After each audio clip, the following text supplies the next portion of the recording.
पेपरफुटी प्रकरण आणि या प्रकरणी शिवराज मोडेगावकरला अटक झाल्यानंतर मंत्री संजय शिरसाट यांची प्रतिक्रिया समोर आहे।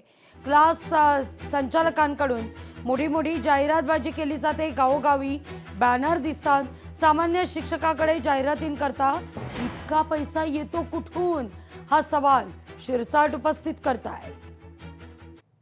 परंतु एखाद्या क्लासचा क्लास चालक, संस्था चालक महाराष्ट्रभर कोणत्याही गावखेड्यामध्ये जा त्यांचं जाहिरातीचा बोर्ड दिसतो। म्हणजे ही जी काही संपत्ती जमा करतायत ती खऱ्या अर्थानं त्या विद्यार्थ्याच्या फीसमधून आलेली ती पैसे संपत्ती असते। मग एवढा पैसा जमा करून अमाप जाहिराती चॅनलला पहा तुम्ही, प्रत्येक चॅनलला जाहिराती असतात। अहो एवढा कसा करू शकतो सर्वसामान्य शिक्षक असलेला माणूस? याच्या पाठीमागे निश्चितच त्यांना एक बॅकिंग अशी असते।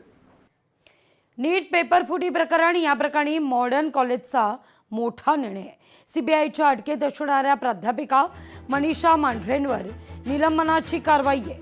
नीट पेपरफुटी प्रकरणामध्ये सीबीआयनं मनीषा मांढरेला अटक केलेली होती। मनीषा मांढरे या मॉडर्न कॉलेजमध्ये गेले 24 वर्षांपासून प्राध्यापक आहेत। या सगळ्या प्रकरणी आता एक महत्त्वाचा निर्णय मॉडर्न कॉलेजनं घेतलेला आहे। सीबीआयच्या अटकेत असलेल्या प्राध्यापिका मनीषा मांढरेंवर निलंबनाची कारवाई करण्यात आलेली आहे। नीट पेपरफुटी प्रकरणामध्ये सीबीआयनं मांढरेला अटक केलेली आहे। नीट पेपरफुटी प्रकरण आणि या प्रकरणी आणखीन एक नवी माहिती समोर आहे। नीट पेपरफुटीच्या रॅकेटची जबाबदारी शुभम खेरनारकडे होती असं सूत्रांकडून कळतंय। श्रीमंत आणि हुशार विद्यार्थी हे शुभम खेरनारचे टार्गेट होते। डॉक्टर बनू इच्छिणाऱ्या श्रीमंतांसोबत शुभमनं कोट्यवधींची डील केल्याचं सूत्रांकडून कळतंय। तर पाहिजे तेवढी रक्कम मोजून पेपर विकत घेतल्याचा संशय देखील व्यक्त केला जातोय। त्यामुळे नामांकित कोचिंग क्लासेसच्या संचालकांची भूमिका देखील संशयाच्या भोवऱ्यात अडकली आहे। तपास यंत्रणांच्या तपासातून आणखीन धक्कादायक खुलासे होण्याची शक्यता वर्तवली जाते। नीट पेपरफुटी प्रकरणावरून खासदार संजय राऊत यांनी देखील टीका केली आहे। भाजपवर टीकास्त्र लागलंय। नीट पेपरफुटी प्रकरणाला भाजप जबाबदार असल्याचा राऊतांचा हल्लाबोल आहे। तर राऊतांच्या या टीकेला नवनाथ बन यांनी देखील प्रत्युत्तर दिलंय।